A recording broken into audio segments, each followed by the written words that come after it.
ٹھکانہ اللہ رب العزت نے فرما دیا وہ جہنم ہونے والا ہے۔ اور انسان اپنی زندگی میں چاہے کتنے بھی گناہ کرے، یاد رکھیے اللہ کی رحمت سے کبھی مایوس نہ ہو۔ یقیناً آج کا میرا عنوان توبہ اور استغفار نہیں ہے۔ توبہ استغفار میں نے ایک تفصیلی بیان دیا، آپ اس کو دیکھ سکتے ہیں نیٹ پر اور DVD کی شکل میں۔ آج میرا عنوان ہے وہ اعمال جو گناہوں کو دھو دیتے ہیں۔ توبہ اور استغفار ایک الگ چیز ہے، وہ کرنے سے تو اللہ سب کچھ معاف کرتا ہے، لیکن ایسے بھی کچھ اعمال اللہ کے رسول صلی اللہ علیہ وسلم نے اور اللہ نے بتائے ہیں جو اعمال کرنے سے ہمارے گناہ دھل جاتے ہیں۔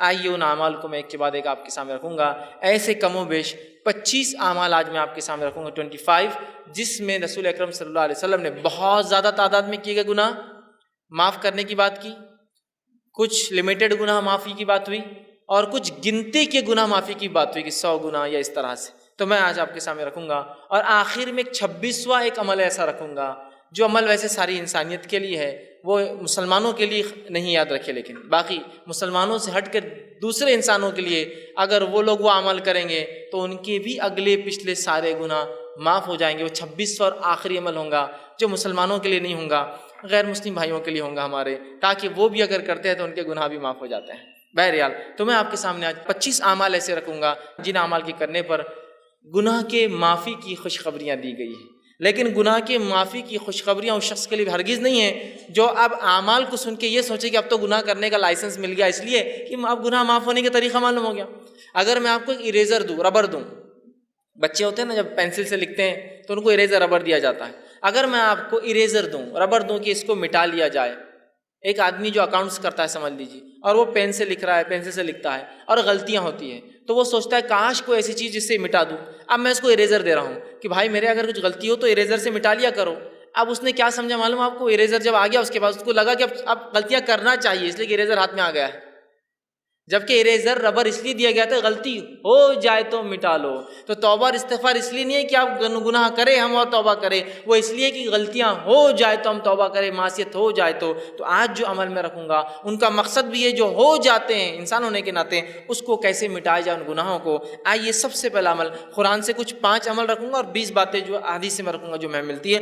پہلا عمل جو ہم کو کرنا ہے جو گناہوں کو مٹا دیتا ہے، جس کے تعلق سے اللہ رب العزت نے قرآن نے فرمایا ہے، اور وہ سورہ جو ہے انفال سورہ نمبر 8 آیت نمبر 20 میں اللہ نے فرما کہا ہے، وہ ہے اللہ کا تقوی اختیار کرنا۔ اللہ کا تقوی اختیار کرنا ایک ایسا عمل ہے جس سے اللہ رب العزت چاہے انسان کتنے ہی گناہ کرے ان گناہوں کو دھو دیتا ہے، یاد رکھیے، گناہوں کو مٹا دیتا ہے، گناہوں کو صاف کر دیتا ہے۔ اللہ رب العزت فرماتا ہے سورہ انفال سورہ نمبر 8 آیت نمبر 20 کے اندر کہتا ہے، یا ایھا الذین آمنوا ان تتقوا اللہ یجعل لکم فرقانا ویکفر عنکم سیئاتکم ویغفر لکم واللہ ذو الفضل العظیم۔ دیکھیے اللہ رب العزت نے کیا فرمایا اور کہا، یا ایھا الذین آمنوا، اے وہ لوگوں جو ایمان لائے ہو، تم اگر اللہ کا تقوی ڈر اختیار کرو گے، اللہ کا پاس و لحاظ اختیار کرو گے تو ہم تمہیں ایک فرق کرنے والی چیز عطا کریں گے، فرقان عطا کریں گے، فرق کرنے والی چیز عطا کریں گے۔ وَيُكَفِّرْ عَنْكُمْ سَيِّئَاتِكُمْ، اور تم سے تمہارے گناہوں کو معاف کر دیں گے، وَيَغْفِرْ لَكُمْ، اور تمہاری مغفرت کر دیں گے، وَاللَّهُ ذُو الْفَضْلِ الْعَظِيمِ، اور اللہ بہت بڑے فضل کا مالک ہے۔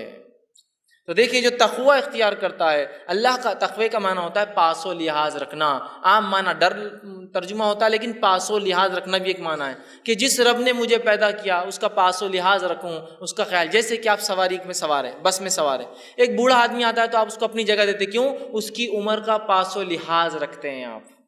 تو اسی طرح اللہ کا تقوی مانے میرے رب نے مجھے پیدا کیا، اس کا میں پاس و لحاظ رکھوں، اور جو وہ کہتا ہے وہ کروں، جس سے روکتا ہے اس سے رکوں۔ تو کہا جو اللہ کا ڈر اختیار کریں گا، ایمان والو تم اگر اللہ کا ڈر اختیار کرو تو میں تمہیں ایک فرقان، فرق کرنے والی چیز عطا کروں گا، اور تمہارے گناہوں کو معاف کر دوں گا، اور جو ہے تمہاری مغفرت کر دوں گا، اور اللہ جو ہے بڑے فضل کا مالک ہے، اللہ رب العزت نے بیان کی۔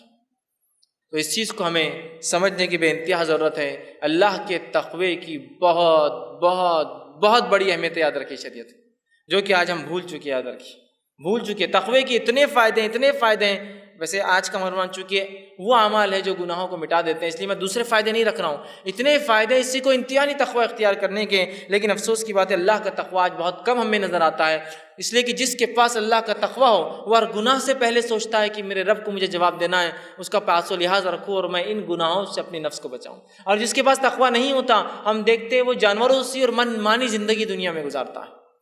دوسری جگہ سورہ طلاق سورہ نمبر 65 آیت نمبر 4 اور 5 میں اللہ فرماتا اور کہتا ہے وَمَن يَتَّقِ اللَّهَ يَجْعَل لَّهُ مِنْ أَمْرِهِ يُسْرًا، جو اللہ کا تقوی اختیار کرتے ہیں ہم اس کے کام میں آسانیاں کر دیتے ہیں۔ آگے فرمائے امرِهِ يُسْرًا ذَلِكَ أَمْرُ اللَّهِ أَنزَلَهُ إِلَيْكُمْ وَمَن يَتَّقِ اللَّهَ يُكَفِّرْ عَنْهُ سَيِّئَاتِهِ وَيُعْظِمْ لَهُ أَجْرًا۔ دیکھیے اللہ کیا فرماتا ہے اگلی آیت میں کہ جو اللہ کا ڈر پاس و لحاظ اختیار کرتا ہے اللہ اس کے معاملات آسان کر دیتا ہے۔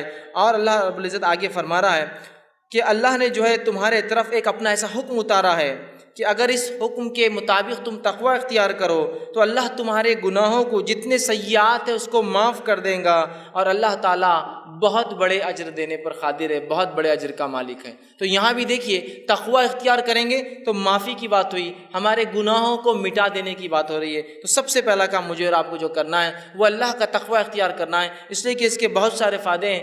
نبی اکرم صلی اللہ علیہ وسلم جو خطبہ حاجہ پڑھتے ہیں اس خطبہ حاجہ میں یہ آیت آپ بار بار جو ہے تلاوت کیا کرتے تھے، جو میں نے بھی خطبے کے ابتدا میں پڑھی، یا ایھا الذین آمنوا اتقوا اللہ وقولوا قولا سدیدا، اے وہ لوگوں جو ایمان لائے ہو سیدھی اور سچی بات کرو، یصلح لکم اعمالکم، اللہ تمہارے اعمال کی اصلاح کرے گا، ویغفر لکم ذنوبکم، تمہارے گناہوں کو معاف کرے گا۔ تو یہاں بھی دیکھیے اللہ رب العزت نے فرمایا کہ یا ایھا الذین آمنوا اتقوا اللہ، اے وہ لوگوں جو ایمان اللہ کا تقوی اختیار کرو، اگر تقوی اختیار کرو گے تو تمہارے اعمال کی اصلاح کریں گا، ویغفر لکم ذنوبکم، تمہارے گناہوں کو بھی معاف کر دیں گا۔ تو یہ بے انتہا ہمارے لیے ضروری ہے کہ ہم اللہ کا تقوی اختیار کریں اگر ہم چاہتے ہیں کہ اللہ ہمارے گناہوں کو معاف کرے۔ دوسرا عمل ہمیں جو کرنا ہے جو قرآن سے ملتا ہے، جس کی اختیار کرنے سے انشاءاللہ ہمارے گناہ دھل جائیں گے، معاف ہو جائیں گے، مٹا دیے جائیں گے، اللہ انہیں بخش دیں گا، اپنی رحمت سے انہیں ختم کر دیں گا، وہ عمل ہے اطاعت رسول صلی اللہ علیہ وسلم۔ نبی اکرم صلی اللہ علیہ وسلم کی اطاعت سارے زندگی کے ہر شعبے میں، پیدائش سے لے کر موت تک، لمیٹڈ ایڈیشن نہیں۔ ہمارے پاس سنت کی بات، اتباع سنت کی بات بہت مختصر ہوتی ہے، کبھی کبھار ہوتی ہے نا، بہت مختصر۔ کب جب جھگڑا ہو جائے تو چل رہا ہو حدیث میں کیا آتا ہے چلو دیکھیں گے، عام اس میں نہیں، جب تک جھگڑا نہیں چلنے دو جو چل رہا ہے معاملہ ہے نا۔ یہ بڑی اہم چیز ہے زندگی کے ہر شعبے میں، ہر شعبے میں، کہ ہماری پیدائش کتاب و سنت کے مطابق، ہمارے جو ہے موت کتاب و سنت کے مطابق، ہمارے نکاح کتاب و سنت کے مطابق، ہمارے معاملات کتاب و سنت کے مطابق، ہمارا لین دین کتاب و سنت کے مطابق، ہمارے اخلاق کتاب و سنت کے مطابق، ہمارا اٹھنا، سب چیزیں نبی اکرم صلی اللہ علیہ وسلم کے مطابق ہو۔ یہ نہیں کہ بس زندگی کے مخصوص شعبہ میں تو اختیار کر لیے باقی میں وہی معاملہ چل رہا ہے۔ اطاعت رسول صلی اللہ علیہ وسلم کا نتیجہ یہ سورہ آل عمران سورہ نمبر 3 آیت نمبر 31 میں اللہ نے فرمایا، جو خطبے میں نے آیت تلاوت کی، قل ان کنتم تحبون اللہ فاتبعونی یحببکم اللہ ویغفر لکم ذنوبکم واللہ غفور الرحیم۔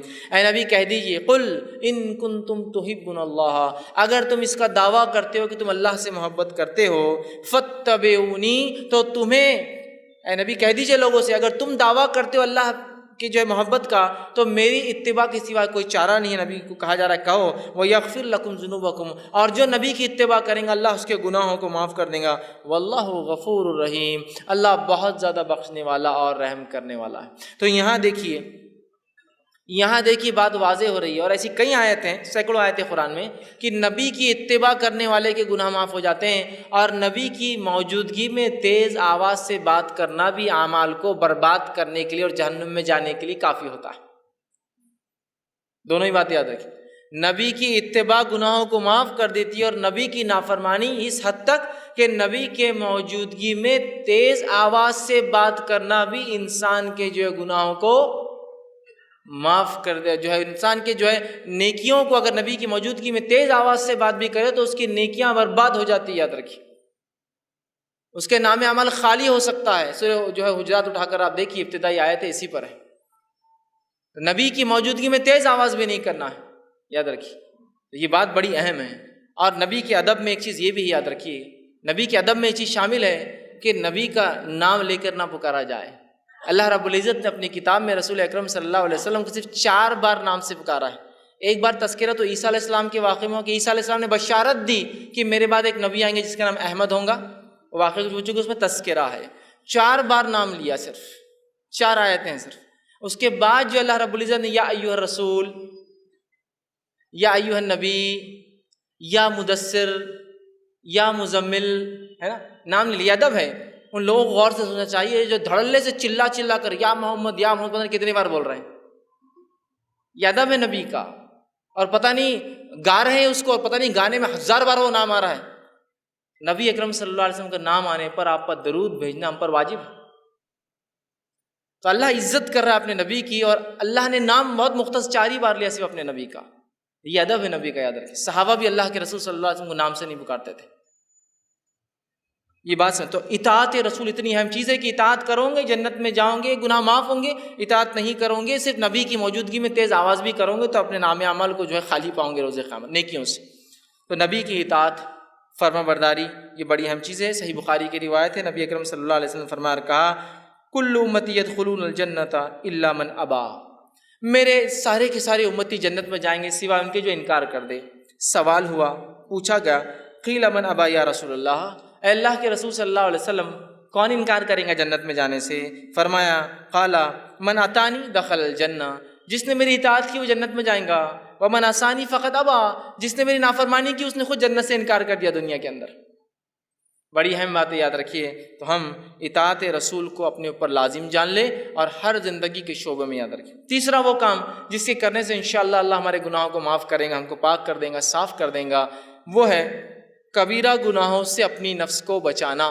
قرآن میں اللہ رب العزت فرماتا ہے سورہ نساء سورہ نمبر 4 آیت نمبر 31 میں، اور کہا ان تجتنبوا کبائر ما تنہون عنہ نکفر عنکم سیئاتکم وندخلکم مدخلا کریما، کہ اللہ فرماتا ہے ان تجتنبوا کبائر، کہ اگر تم کبیرہ گناہوں سے اگر بچتے رہو جس سے تمہیں روکا گیا ہے، نکفر عنکم سیئاتکم، تو ان کبیرہ گناہوں سے بچنے کی بنیاد پہ ہم تمہارے گناہوں کو دوسرے معاف کر دیں گے۔ پتہ چلا کہ کبیرہ گناہوں سے بچنا ضروری ہے اگر صغیرہ گناہوں کو ہم معاف کروانا چاہتے ہیں تو، اس لیے کہ کبیرہ گناہ کے لیے تو توبہ لازم ہے، بچنا بھی ضروری ہے تاکہ صغیرہ گناہ معاف ہو۔ تو کہا اگر تم کبائر سے بچتے رہو تو ہم تمہارے صغائر چھوٹے گناہوں کو، دیگر گناہوں کو، دیگر معاملات کو انشاءاللہ معاف کر دیں گے۔ تو یہاں کہا کہ اگر تم بچتے رہو کبائر سے جس سے روکا گیا تو ہم معاف کر دیں گے، تم سے ہٹا دیں گے سیئاتکم تمہارے گناہوں کو، فرمایا وندخلکم مدخلا کریما، اور عزت کی جگہ مطلب جنت میں تمہیں ہم داخل کر دیں گے۔ تو ہمیں اگر اللہ سے ہم چاہتے ہیں کہ ہمارا صغیرہ گناہ معاف ہو تو کبیرہ گناہوں سے ہمیں اپنے آپ کو بچانا ہے۔ صحیح مسلم کی روایت ہے، ابو ہریرہ رضی اللہ عنہ حدیث کے راوی فرماتے ہیں، غور سے سنیے، آپ نے فرمایا 5 نمازیں جمعہ سے لے کر جمعہ تک اور رمضان سے لے کر رمضان تک، مطلب ایک نماز سے دوسری نماز، ایک جمعہ سے دوسرا جمعہ، ایک رمضان سے دوسرے رمضان تک، آپ فرما رہے ہیں رمضان المبارک تک اپنے درمیانی گناہ جو وقفے میں ہوتے ہیں ان کو معاف کروا دیتے ہیں۔ ایک نماز سے دوسری نماز کی جو گناہ ہوتا ہے وہ معاف کروا دیتی ہے۔ ایک جمعہ سے دوسرا جمعہ آدمی جب تک پڑھتا ہے تو وہ جمعہ سے جمعہ تک ایک آنے والا جمعہ پچھلے گناہوں کو معاف کر دیتا ہے، اور ایک رمضان سے اگلے رمضان آنے تک جب انسان اس میں اچھے عمل کرتا ہے تو اللہ اس کے گناہوں کو سال بھر کے، مطلب ڈیلی، ویکلی اور ایئرلی گناہ کیسے معاف ہوتے بتایا جا رہا، نماز سے نماز، جمعہ سے جمعہ، رمضان سے رمضان۔ تو آپ نے فرمایا گناہ معاف ہو جاتے ہیں، مطلب یہ معاف کروا دیتے ہیں۔ معاف کرنے والے نہیں، گناہوں کو دور کرنے والے اعمال ہیں، بس شرط ہے کہ اب یہ تینوں کب ورک کریں گے، کنڈیشن اپلائیڈ۔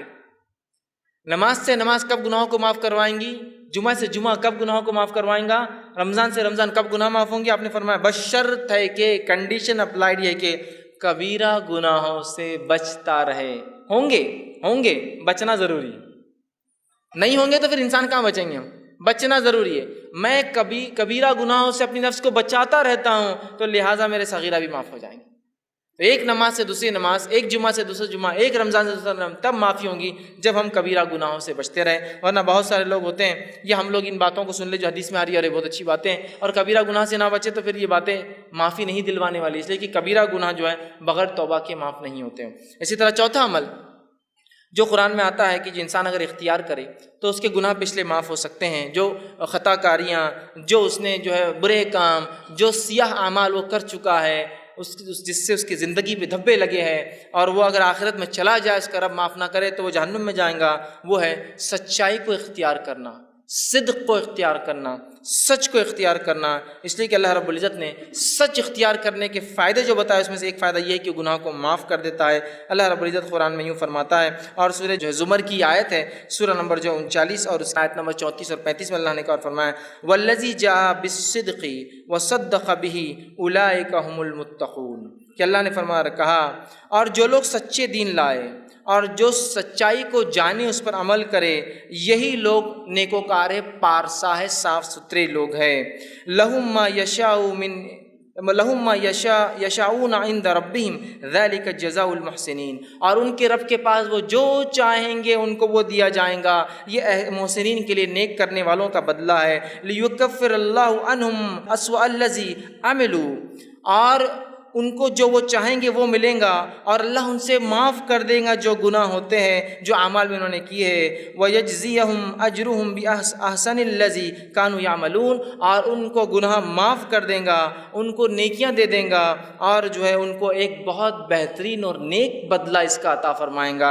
تو یہاں دیکھیے اس آیت میں جو صدق کو، سچائی کو اختیار کرتے ہیں، اور الَّذِي جَاءَ بِالصِّدْقِ، سچ کو اختیار کیا، سچ کے مطابق زندگی گزارا، دین اسلام کو اختیار کیا، دین کے مطابق زندگی گزارا، تو اس کا بدلہ یہ کہ اس کے تمام گناہ اللہ معاف کر دیتا ہے، بخش دیتا ہے۔ یاد رکھیے سچائی کے بڑے فائدے، یاد رکھیے، اور ہم تمام لوگ جو اگر سچائی کو اختیار کرتے ہیں تو انشاءاللہ عزیز ہمارے گناہ معاف ہو جاتے ہیں۔ صحیح بخاری کی روایت ہے، عبداللہ ابن مسعود رضی اللہ عنہ حدیث کے راوی فرماتے ہیں اور کہتے ہیں، نبی اکرم صلی اللہ علیہ وسلم نے فرمایا، کہا سچ کو لازم پکڑو، کیونکہ سچ نیکی کی طرف رہنمائی کرتا ہے، اور نیکی جنت کی جانب رہنمائی کرتی ہے۔ اور آدمی سچ بولتا ہے اور سچ بولتا ہے اور سچ بولتا ہے، حتیٰ کہ اس کا نام سچوں میں لکھ دیا جاتا ہے۔ اور پھر آگے آپ نے فرمایا، کہا اور یاد رکھو جھوٹ سے بچو، اس لیے کہ جھوٹ برائی کی طرف لے جاتا ہے، اور برائی جہنم کی طرف لے جاتی ہے۔ انسان جھوٹ بولتا ہے اور جھوٹ بولتا ہے اور جھوٹ بولتا ہے، اور اس کا نام کذاب، جھوٹوں میں لکھ دیا جاتا ہے۔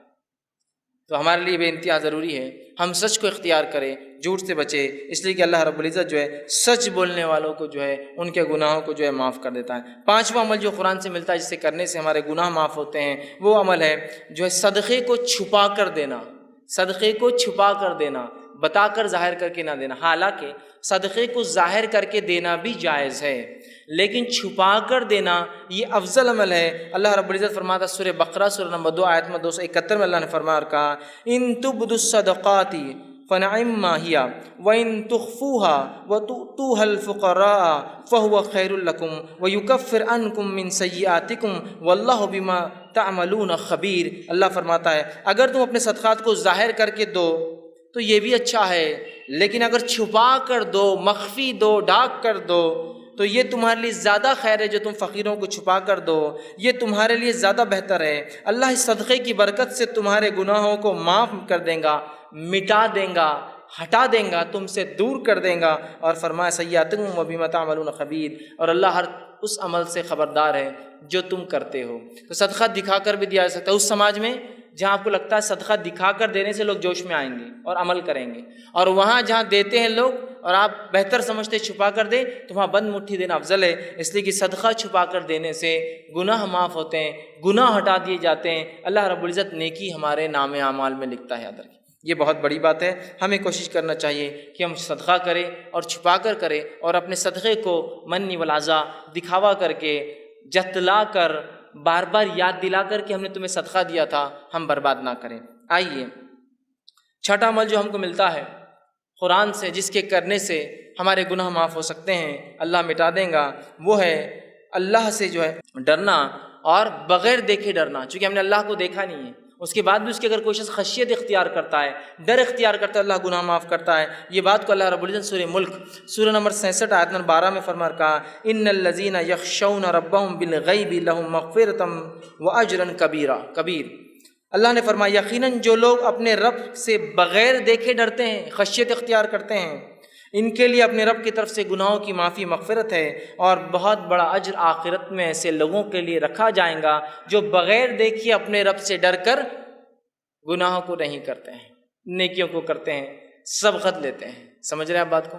کتنی اہم بات اس حدیث میں بتایا، جو ہے قرآن کی آیت میں بتائی جا رہی ہے کہ ہم جو ہے اللہ کو بغیر دیکھے کا خشیت اختیار کریں، کہ اللہ تو ہمیں دیکھ رہا ہے، ہم تو نہیں دیکھ سکتے، اللہ دیکھ رہا ہے، اور نیکیاں کریں تو انشاءاللہ ہمارے گناہ اللہ رب العزت جو ہے معاف کر دیتا ہے، اور جہنم سے ہماری جو ہے نجات کر دیں گا۔ اسی طرح ساتواں وہ عمل جس کے کرنے سے گناہ معاف ہوتے ہیں اور نیکیوں میں انسان کے اضافہ ہوتا ہے، وہ ساتواں عمل یہ ہے کہ انسان جو ہے وضو کرنے کے بعد 2 رکعت نماز پڑھے۔ بڑا اہم عمل ہے، بہت چھوٹا سا عمل بھی، اور اتنی فضیلت ہے اس کی۔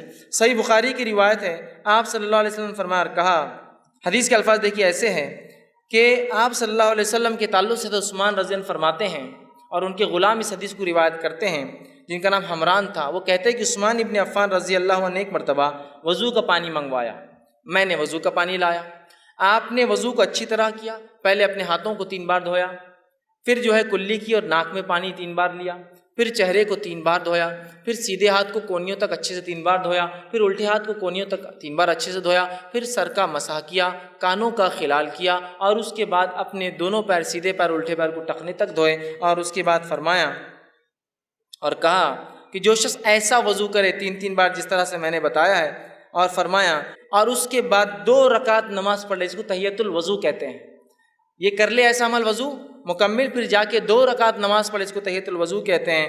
تو وہ فرماتے ہیں، رسول اکرم صلی اللہ علیہ وسلم نے فرمایا کہ اللہ اس کے پچھلے تمام گناہ معاف کر دیتا ہے۔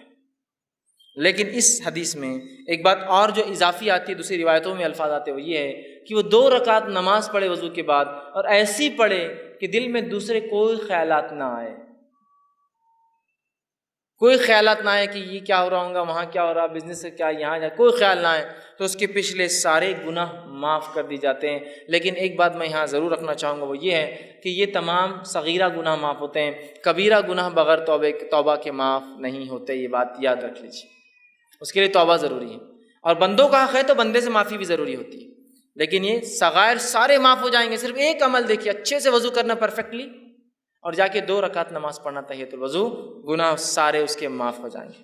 اسی طرح جو ہے صحیح بخاری کی روایت ہے، جو حضرت عثمان رضی اللہ عنہ جب وضو کر چکے تو کہنے لگے کہ تم کو ایک حدیث سناتا ہوں، مطلب انہوں نے وضو کیا اور حدیث سنائی دوسرے لوگوں کو، اور کہا رسول اکرم صلی اللہ علیہ وسلم نے جو ہے میرے سامنے ایسا وضو کیا، اور کہا جو شخص اچھے سے اس طرح سے وضو کرے، اور پوری حدیث ان کو سنائی، اور اچھی طرح وضو کرنے کے بعد 2 رکعت نماز پڑھے، تو اس نے جتنے گناہ کیے ہوں گے اس نماز کی وجہ سے دوسری نماز تک، مطلب ایک نماز سے دوسری نماز تک وہ سارے گناہ بھی معاف، مطلب ایک انسان نے وضو کیا، وضو کرنے کے بعد ایک نماز پڑھی، سمجھ لیجیے تحیۃ الوضو نہیں، ایک نماز پڑھی، اگر یہ نماز کے بعد پھر دوسری بار وہ مسجد میں آتا ہے، پھر اچھے سے وضو کرتا ہے اور نماز پڑھتا ہے، تو یہ نماز سے وہ نماز تک بھی اس سے گناہ معاف ہو جاتے ہیں، اور اوپر والی روایت میں تھا کہ سارے گناہ معاف ہو جاتے ہیں۔ تو دیکھیے کتنی بڑی باتیں بتائی جا رہی ہے صرف وضو کر کے اچھے سے نماز پڑھنے پر۔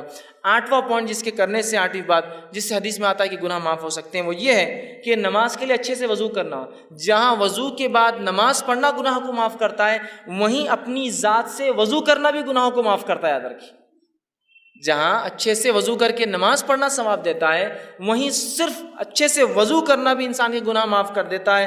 اس سے ایک بات جو پتہ چل رہی ہے، اور بھی حدیثیں بھی آگے آ رہی ہے جو پتہ چلیں گی، وہ یہ ہے یہ تمام باتیں اس شخص کے لیے جو مسجد آتا ہے اور نماز پڑھتا ہے۔ نمازی جو نہیں ہے اس کے لیے سارے دروازے بند ہو جاتے، دیکھیے خود ہو، دیکھیے وضو کون کرے گا؟ جو نماز پڑھتا ہے۔ تحیۃ الوضو کون پڑھے گا؟ جو نماز پڑھتا ہے۔ تحیۃ المسجد کون پڑھے گا؟ جو نماز پڑھتا ہے۔ نفل اور موقدہ اور فرض کون پڑھے گا؟ جو نماز پڑھتا ہے نا؟ تو یہ ثواب سارے نمازیوں کے لیے۔ اب جو آدمی نماز نہ پڑھتا ہو تو اندازہ لگائے اس کے گناہ کتنے بڑھ رہے ہیں، اور صاف کرنے کا کوئی راستہ ہی نہیں ہے اس کے پاس۔ تو مسجدوں سے اپنا رشتہ جوڑ لے، ہم یاد رکھیے، تاکہ جانے انجانے میں جو گناہ ہو رہے سب معاف ہوتے جائیں گے ایک کے بعد ایک۔ کہ تو ایک وضو کرا، اچھے سے 2 رکعت پڑھی، سارے گناہ معاف۔ ایک وضو کے بعد نماز پڑھی، اگلے وضو کے بعد نماز پڑھی تو بیچ کے گناہ معاف۔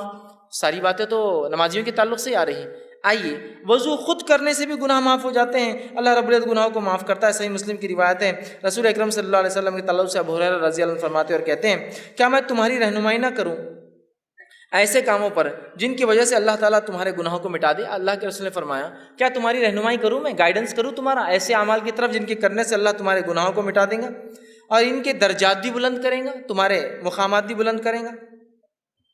اور لوگوں نے کہا، اللہ کے رسول صلی اللہ علیہ وسلم کیوں نہیں، آپ ذرا بتائیے۔ تو آپ صلی اللہ علیہ وسلم فرمایا اور کہا، وضو کا پورا کرنا جو ہے سختی اور تکلیف میں، وضو کو اچھے سے کرنا کمپلیٹ، سختی اور تکلیف سے مراد سردی کے دن ہے، پانی ٹھنڈا ہے، گرمی کے دن ہے، پانی گرم آ رہا ہے، اوپر ٹھنڈا گرم ہو چکا ہے دن بھر میں، ہے نا، ہوتا ہے نا۔ تو سردی اور گرمی میں، چونکہ ہم جس علاقے میں ہوتے ہیں ہم کو گرمی کا وضو نہیں معلوم، سردی کا وضو معلوم، صرف تکلیف دہ ہوتا ہے بہت۔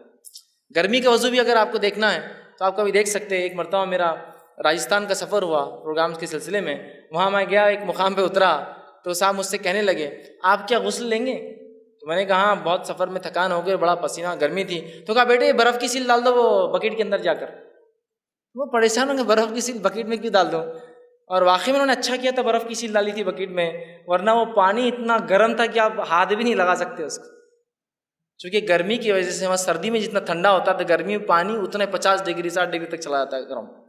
آپ اسے نہ وضو کر سکتے ہیں نہ اسے نہا سکتے ہیں۔ تو یہاں آپ نے فرمایا تکلیف اور مشقت میں، چاہے سردی کی وجہ سے ہو چاہے گرمی کی وجہ سے ہو، اچھا وضو کرتا ہو، پرفیکٹ وضو۔ یا ایک معنی یہ بھی ہو سکتا ہے بیمار ہے، بہت مشکل ہوتی ہے کچھ حصوں پہ کرنا، پھر بھی وہ اچھے سے کرتا ہے، رک کر انتظار کر کے۔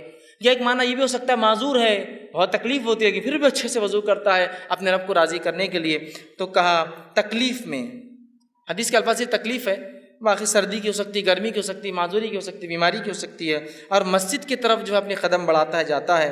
تو آپ نے فرمایا کہا قدموں کی جو ہے کثرت ہونا اور ایک نماز کے بعد دوسری نماز کا انتظار کرنا، جو ہے یہ فرمایا کہ جو شخص اچھے سے وضو کرے اور مسجد کی طرف جائے، مطلب کثرت سے مسجد کی طرف جاتا ہے اور ایک نماز سے دوسری نماز کا انتظار کرتا ہے، یہ تینوں لوگوں کے گناہ معاف کر دی جاتے ہیں۔ کون؟ پہلا انسان اچھے سے پرفیکٹ وضو کرنے والا، دوسرا کثرت سے پیدل مسجد جانے والا، اور تیسرا فرمایا ایک نماز کے بعد دوسری نماز کا انتظار کرنے والا۔ ان کے گناہوں کے تعلق سے فرمایا آپ نے یہ گناہ معاف کر دی جاتے ہیں۔ آپ نے صحابہ سے پوچھا کیا بتاؤں؟ صحابہ نے کہا بتائیے۔ آپ نے بتایا گناہ معاف کرنے والے اعمال ہیں۔ دیکھیے یہ باتیں بھی سب نمازیوں کے لیے، پھر یہ بڑی اہم بات ہے، ہم لوگ بس نماز سے جڑ جائیں، مسجدوں سے رشتہ جڑ جائے ہمارا، بس پھر انشاءاللہ عزیز بہت ساری مغفرتیں تو یہیں آتی رہیں گی، بہت سارے اعمال کی معافی ہوتے رہیں گی۔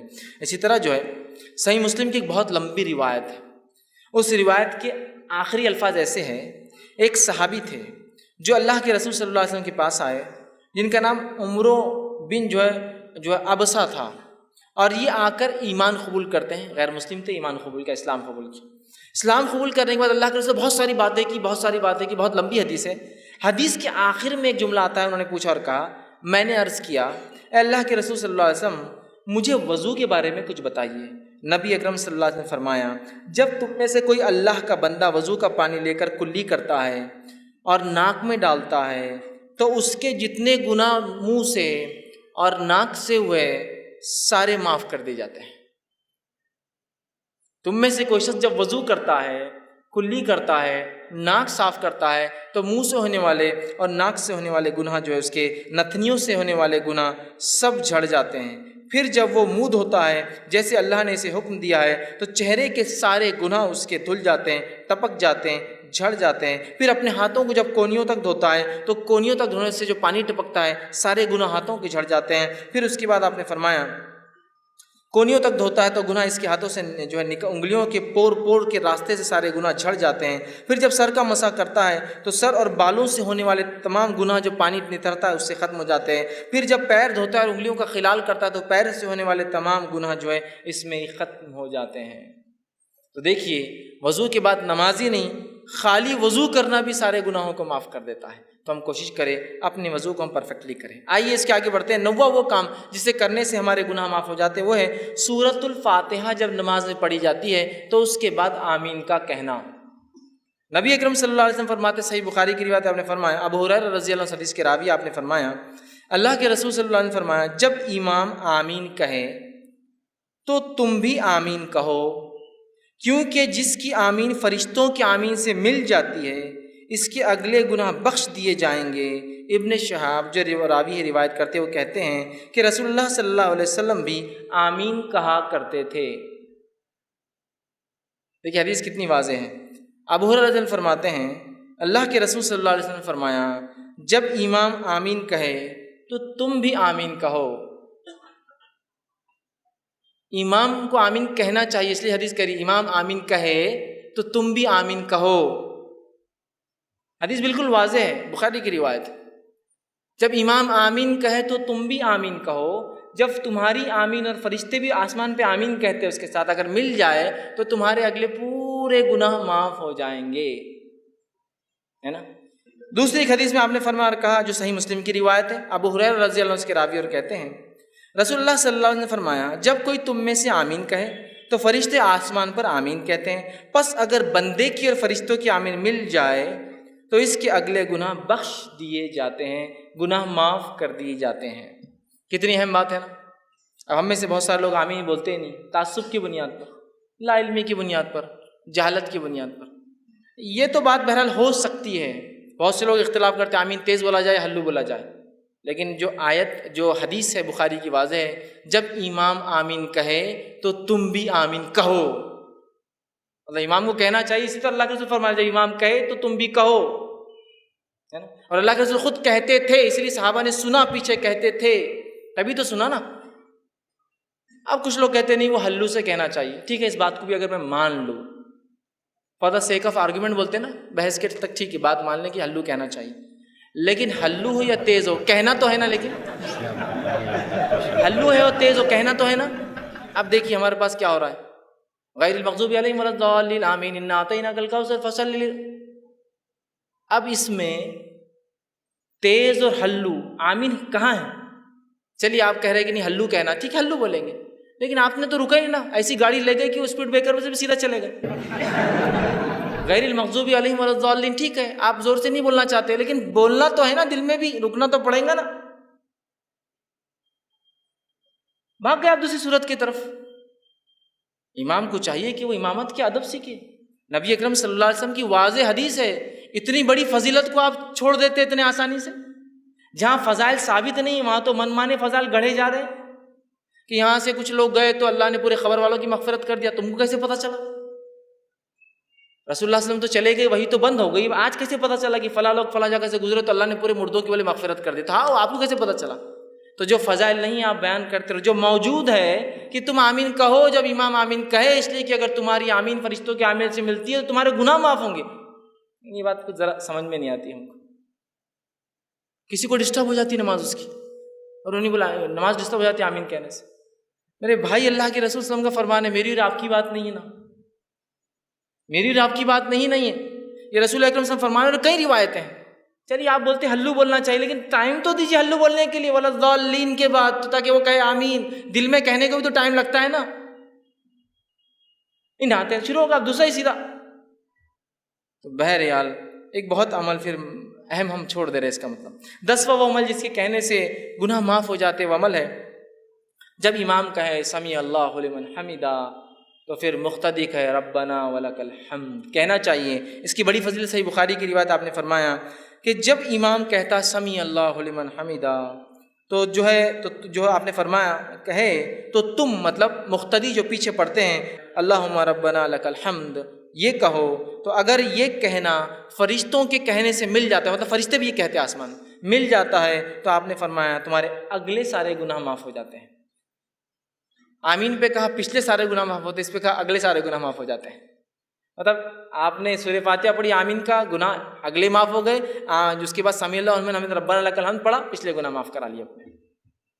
کتنی اہم فضیلت ہے نا. تو ہمیں سمیع اللہ لمن حمدہ کے بعد ربنا لک الحمد بھی کہنا چاہیے، یاد رکھیے. ٹھیک ہے، اس کی بھی بڑی فضیلت ہے، اور اس کے لیے بات بتایا گیا کہ پچھلے گناہ معاف ہو جاتے ہیں. اسی طرح 11ویں بات جو بتائی گئی جس کے کرنے سے عمل کرنے سے گناہ معاف ہوتے وہ یہ ہے کامل توجہ کے ساتھ جمعے کا ادا کرنا، پورے خشوع اور خضوع کے ساتھ جمعہ پڑھنا، جمعے کی نماز پڑھنا. مطلب یہ ہفتے والے گناہ کیسے معاف ہو وہ آئی بات ہے. وہ روز کے گناہ تھے، مطلب نماز سے نماز تھے. اب ویکلی گناہ کیسے معاف ہو سکتے ہمارے جمعے سے جمعہ؟ آپ سے فرمایا کہا بخاری کی روایت ہے، سلمان فارسی رضی اللہ عنہ حدیث کے راوی ہے، وہ کہتے ہیں کہ اللہ کے رسول صلی اللہ علیہ وسلم فرمایا کہا جو آدمی جمعے کے دن غسل کرتا ہے اور اتنا پرفیکٹ جہاں تک ہاتھ جاتا ہے اپنے آپ کو اچھے سے صاف کرتا ہے، اچھے سے دھوتا ہے، پھر فرمایا صفائی کرتا ہے جہاں تک بھی ہاتھ جاتا ہے، پھر اپنے تیل میں سے تیل لگاتا ہے، مطلب اپنے بالوں میں تیل لگاتا ہے، پھر اپنے گھر والوں کی خوشبو میں سے خوشبو لگاتا ہے، مطلب اگر میسر نہ ہو خود کی نہ ہو تو گھر والوں کی خوشبو بھی لگا سکتا ہے لے کر خوشبو لگاتا ہے، عطر لگاتا ہے. پھر کہتے ہیں پھر نکلے اور مسجد میں آئے اور اگلی صفوں میں بیٹھے، آگے بیٹھے جا کر. اس کے بعد جو ہے 2 آدمیوں کو الگ نہ کرے، مطلب پیٹ انگال کے نہ جائے، 2 آدمیوں کو الگ نہ کرے، اگلی صف میں جا کے بیٹھے. اور اس کے بعد جتنی نماز اس کے مقدر میں ہوتی نماز کو ادا کرے، مطلب جتنی ہو سکتی نفل پڑھے، سنت و نوافل کا اہتمام کریں. جب امام خطبہ دیتا ہے تو خاموش رہ کر غور سے اس کے خطبے کو سنیں کہ وہ کیا کہہ رہا ہے، اور اس کے بعد جمعہ ادا کریں. تو ایسے انسان کے ایک جمعہ سے لے کر دوسرے جمعہ تک تمام گناہ معاف ہو جاتے ہیں. جمعہ پڑھنا ہے خشوع اور خضوع کے ساتھ، ویکلی گناہ معاف کروا لینا ہے. اچھے سے نہایا، جہاں جا کر ہاتھ جا سکتا ہے، تیل لگایا، خوشبو، دیکھیے کوئی بھی ایسی چیزیں جو آپ بولیں ارے بہت مشکل کام دکھ رہا ہے اس میں سے، کچھ بھی نہیں. پھر تیل لگایا، خوشبو لگائی، مسجد گئے، اگلی صفوں میں بیٹھے، لوگوں کو انگالا نہیں، مطلب خالی جگہوں میں سے گئے. اس کے بعد 2 لوگوں کو الگ نہیں کیا، نزدیک بیٹھے، خود خطیب کو غور سے دیکھا، سنا، جمعہ پڑھی، تو ایک جمعہ سے دوسرے جمعہ اس کے سارے گناہ معاف ہو جاتے ہیں. کتنی بڑی بات بتائی جا رہی ہے. اسی طرح جو 12واں عمل جو ہے جس سے گناہ معاف ہوتے ہیں وہ یہ ہے کہ جو ہے نماز گناہوں کو مٹانے والی چیز. نماز خود بذات ایسا وضو کر کے نماز پڑھنا ہے, وضو کرنا گناہ مٹاتا ہے, نماز بھی گناہوں کو مٹاتی ہے. صحیح مسلم کی روایت ہے, نبی اکرم صلی اللہ علیہ وسلم فرمایا, عبداللہ بن مسعود رضی اللہ عنہ اس حدیث کے راوی, وہ کہتے ہیں اور فرماتے ہیں, ایک آدمی رسول اللہ صلی اللہ علیہ وسلم کے پاس آیا اور عرض کیا, اے اللہ کے رسول صلی اللہ علیہ وسلم, میں نے ایک عورت کے ساتھ زنا چھوڑ کر باقی سب عمل کیا ہے, صرف زنا نہیں کیا. حدیث کے الفاظ دیکھیے, اس نے کہا, یا رسول اللہ صلی اللہ علیہ وسلم, ایک عورت سے میں نے مزہ اٹھایا مدینہ کے کنارے, اور میں نے سوائے جماع کے اس کے ساتھ سب کچھ کیا, زنا چھوڑ کر باقی سب کچھ کیا. آپ میرے بارے میں حکم لگا دیجئے, سزا دے دیجئے, کیا میری سزا ہوتی ہے گناہ کی. ٹھیک, اللہ کے رسول جو ہے صلی اللہ علیہ وسلم کے ساتھ حضرت عمر کھڑے تھے. کہا, حضرت عمر نے کہا, جس گناہ کو تم نے چھپ کر کیا تھا کاہے کو آ کر بتایا لوگوں کے سامنے, توبہ کر لیتے اپنے رب سے خاموشی میں. زنا کی تو سزا ہے, اس کی کوئی حکم نہیں نا, یہ تو گناہ ہے, اس کے لیے توبہ کرنا ہے. تو کہا, جو گناہ تم نے چھپ کر کیا تھا اب کاہے لوگوں کے سامنے تم نے آ کر بتایا, چھپا لیتے. ٹھیک ہے, تو وہ شخص وہاں سے چلا گیا. رسول اکرم صلی اللہ علیہ وسلم نے اس کو واپس بلایا, کہا ادھر آؤ. وہ شخص واپس لوٹ کر آیا, اور واپس آنے کے بعد آپ نے کہا, اس شخص کو کہا اور فرمایا اور کہا, چونکہ وہ شخص آیا تھا اور اللہ کے رسول کے ساتھ نماز بھی پڑھی تھی, چونکہ اس کی آگے کی تفصیلی روایت آگے آ رہی ہے, وہ میں انشاءاللہ وہ بھی رکھتا ہوں. تو آپ نے فرمایا, کہا, اقم الصلاۃ طرفا النہاری وزلفا من اللیل, کہ نماز قائم کرو دن کے وقت اور رات کے حصے میں. ان الحسنات یذہبن السیئات, اس لیے کہ نیکیاں گناہوں کو دور کر دیتی ہے. ذالک ذکر للذاکرین, اور یہ قرآن ایک ذکر ہے ان لوگوں کے لیے جو نصیحت حاصل کرتے ہیں, ذکر کرنے والے ہیں. تو یہاں دیکھیے, کہا ان الحسنات یذہبن السیئات, نیکیاں جو ہے گناہوں کو مٹا دیتی ہے. چونکہ اس شخص نے نماز پڑھی تھی, آپ نے اشارہ کر دیا نماز پڑھو, مطلب اب تم رب سے اگر معافی مانگنا چاہتے ہو اپنے گناہوں کی تو کثرت سے نماز پڑھو. اسی جو ہے واقعے کے آگے اور ایک تفصیلات صحیح مسلم میں آتی ہے. وہ تفصیلات ایسی آتی ہے کہ ایک شخص نبی اکرم صلی اللہ علیہ وسلم مسجد نبوی میں آیا, آپ کے ساتھ آپ بیٹھے ہوئے تھے صحابہ کے ساتھ. آ کر اس آدمی نے کہا اور کہا, اللہ کے رسول صلی اللہ علیہ وسلم, مجھ پہ حد قائم کر دیجئے, میں نے ایسا ایسا کام کیا ہے, گناہ کا کام کیا, جس سے مجھ پہ حد قائم کر دیجئے. آپ صلی اللہ علیہ وسلم نے اس کا چہرہ اپنا پھیر لیا, وہ سامنے سے آیا, پھر چہرہ پھیر لیا, پھر سامنے سے آیا, پھر چہرہ پھیر لیا, پھر سامنے سے آیا. اذان ہوئی, آپ صلی اللہ علیہ وسلم نے اقامت دی گئی, آپ نے نماز پڑھائی, اس نے نماز ساتھ پڑھی. نماز کے بعد پھر آ گیا اور کہنے لگا کہ مجھ پہ حد قائم کیجیے, میرے سے یہ گناہ ہوئے. تب اللہ کے رسول صلی اللہ علیہ وسلم اس سے کہا اور پوچھا, جس وقت تو گھر سے نکلا تھا تو کیا تو نے اچھی طرح وضو کیا تھا؟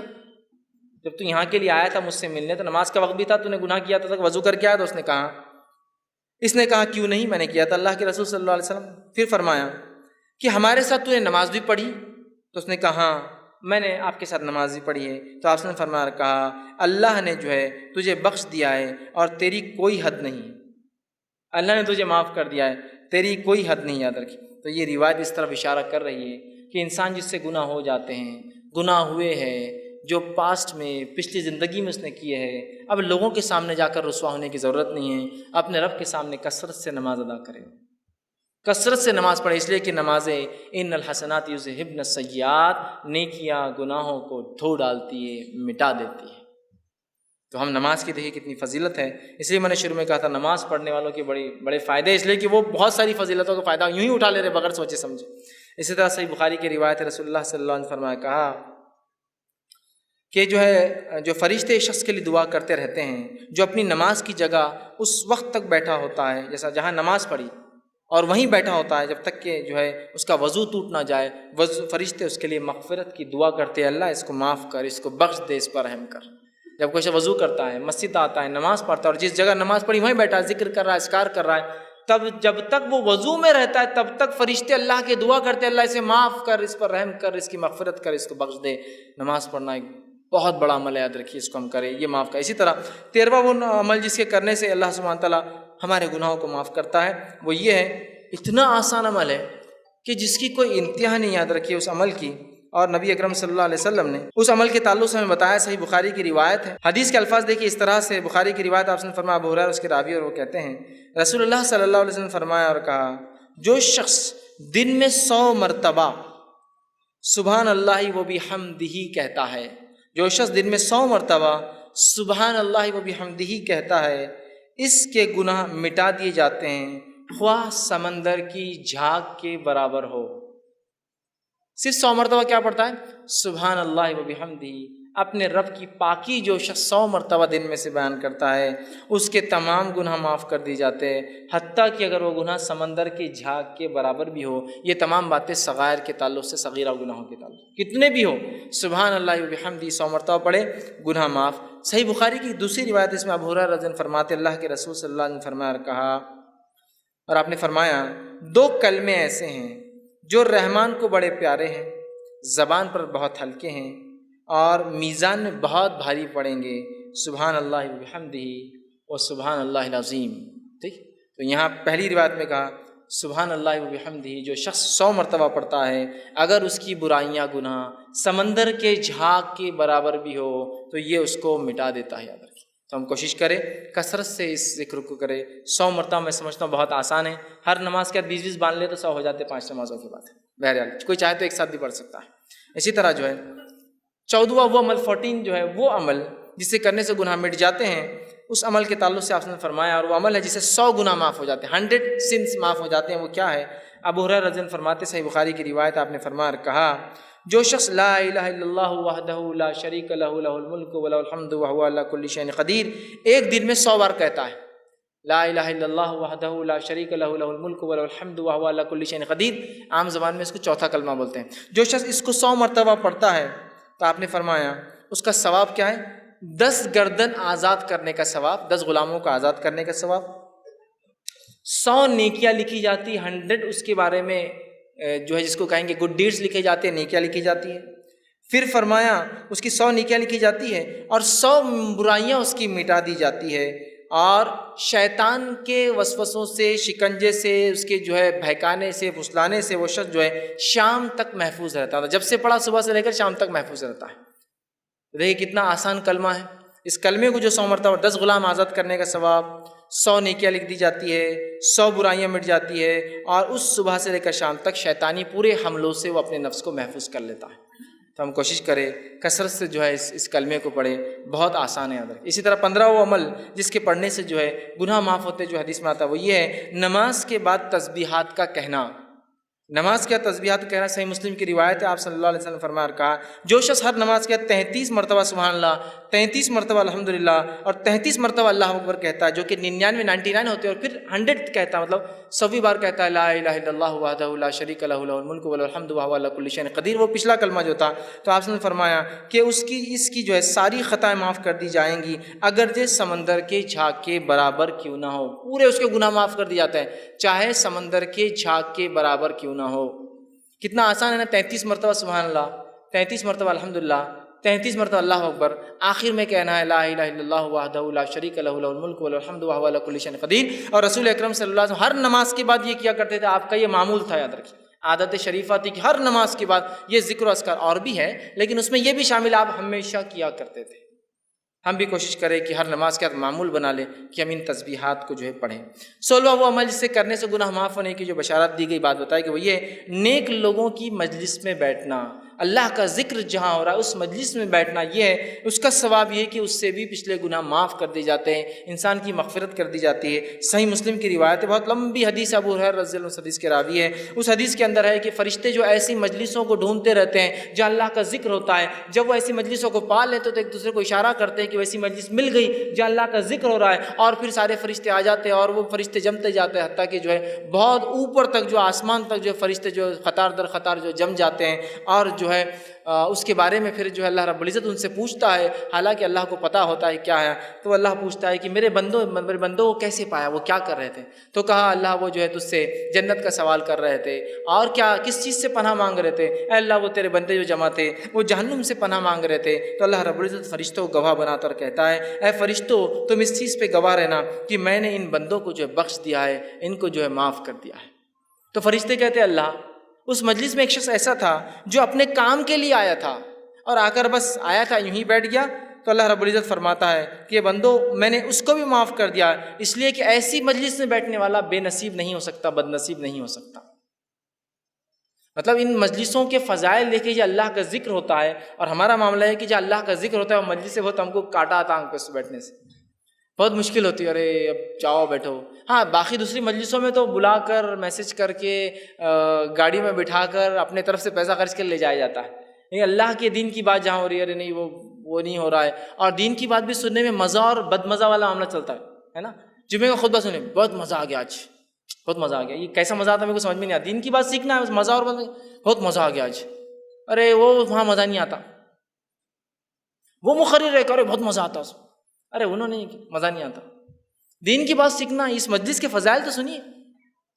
یہ نہیں کہا کہ وہاں بہت اچھا مقرر ہے، بہت مزے والی باتیں کر رہا ہے، تم کو ساری مجلس کا تذکرہ جو اللہ کا ذکر ہو رہا ہے، چھوٹی ہو سکتی بڑی ہو سکتی ہے.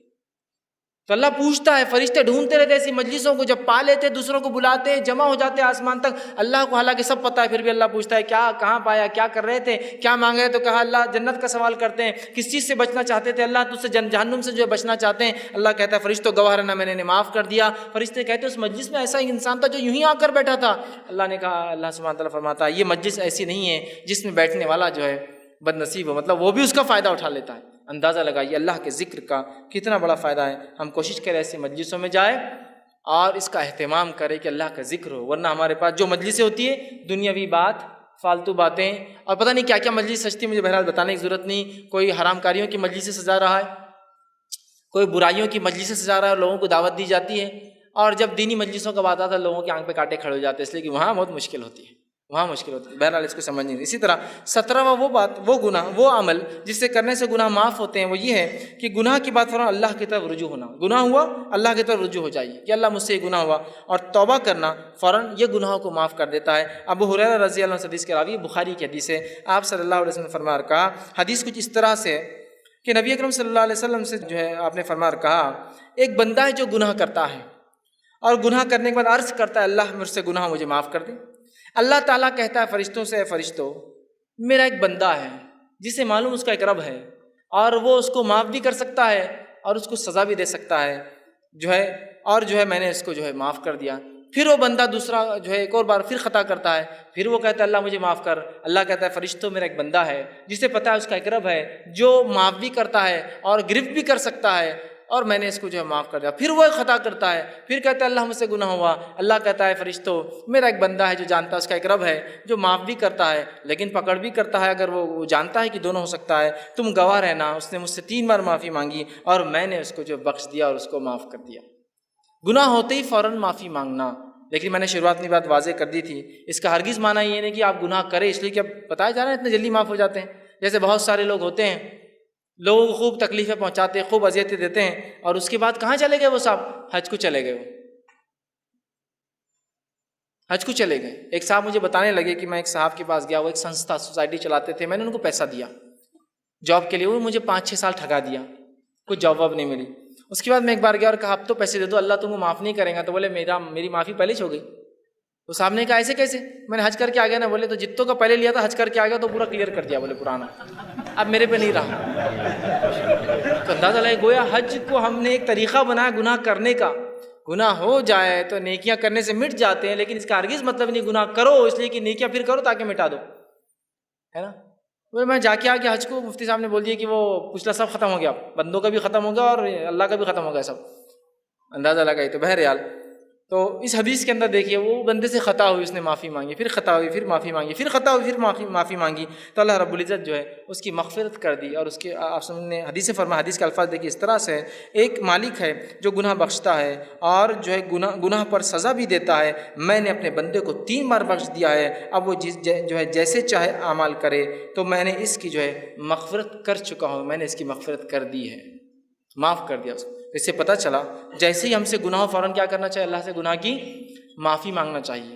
یہ نہیں کہ گناہ ہو تو انتظار کرے، ہے نا. گناہ کرتے ہی معافی مانگ لے انسان، لیکن ہم جب گناہ کرتے ہیں تو جان کے کرتے گناہ ہے اور اس لیے معافی نہیں مانگتے کہ اگلی بار کرنا ہے، ابھی ختم تھوڑی ہوا. نہیں ابھی تو شروعات ہی، ابھی 1-2-4 سال ایسے ہی چلیں گا، اس کے بعد دیکھا جائے گا. تو گویا نیت بھی نہیں وہ معافی مانگنے کی. گناہ ہوا کہ وہ شخص معافی مانگ رہا ہے، اللہ بس خطا ہوگی مجھ سے، احساس ہے اس کو کہ میں غلط کام کر رہا ہوں، یہ احساس ہے لیکن توبہ نہیں. کیوں؟ ابھی کنٹینیو کرنا ہے نا اس چیز کو. اور توبہ کی شرائط میں سے ایک شرط یہ بھی کہ اس کو عمل کو آئندہ نہ دہرائے. یہ نہیں کہ بس توبہ کر لی اور پھر وہ عمل جاری ہے، پھر وہ عمل جاری ہے. وہ شخص ایک غلطی کر رہا ہے توبہ کر رہا ہے، دوسری غلطی ہو رہی توبہ کر رہا ہے، تیسری غلطی ہو رہی توبہ کر رہا ہے رب سے فوراً. یہ طریقہ یاد رکھیں. تو ہمیں بھی چاہیے غلطی ہو فوراً توبہ کر لیں. 18واں وہ عمل جو ملتا ہے جس سے کرنے سے انسان کی گناہ معاف ہوتے، وہ یہ ہے لوگوں سے جو ہے تکلیف کو دور کرنا. لوگوں سے تکلیف کو دور کرنا صحیح مسلم کی روایت ہے، آپ صلی اللہ علیہ وسلم فرمایا کہا، ابو ہریرہ رضی اللہ عنہ حدیث کے راوی، حدیث کے الفاظ اس طرح سے آپ نے فرمایا، جو ایک شخص جو ہے راستے میں جا رہا تھا، اس نے راہ میں کانٹوں والی ایک شاخ دیکھی، کانٹوں والی ایک شاخ، جھاڑ کی جو ہوتی ہے کانٹوں والی ایک شاخ دیکھی، تو اسے راستے سے ہٹا دیا، اللہ تعالیٰ نے اس نیکی کی جو ہے اس کی قدردانی کے بدلے اس کو بخش دیا، اس کی مغفرت کر دی۔ کس کے بدلے میں؟ راستے سے ایک کانٹے دار شاخ ہٹانے کی وجہ سے ایک انسان کی اللہ نے کیا کی؟ مغفرت کر دی، صرف کانٹے دار شاخ۔ صحیح مسلم کی ایک دوسری روایت ہے، اس کے الفاظ اس طرح سے ہے کہ ابو ہریرہ رضی اللہ عنہ فرمایا کہ اللہ کے رسول صلی اللہ علیہ وسلم نے فرمایا کہا، جنت میں ایک شخص کو میں نے دیکھا جو ہے گھوم اور پھر رہا تھا، گھومتے پھرتے دیکھا۔ جب پوچھا گیا کہ جنت میں کیسے اور کیسے گھوم پھر رہا ہے، تو بتایا گیا کہ اس نے ایک درخت تھا، جھاڑ تھا جو راستے میں تکلیف دے رہا تھا، اس شخص نے اس جھاڑ کو کاٹ دیا جو لوگوں کو تکلیف دے رہا تھا، اللہ نے اس کے بدلے جو ہے اس کی مغفرت کر دی اور اس پر رحم کر دیا اور اس کو معاف کر دیا۔ راستے سے ایک جھاڑ کو جو تکلیف دے رہا تھا ہٹا دیا۔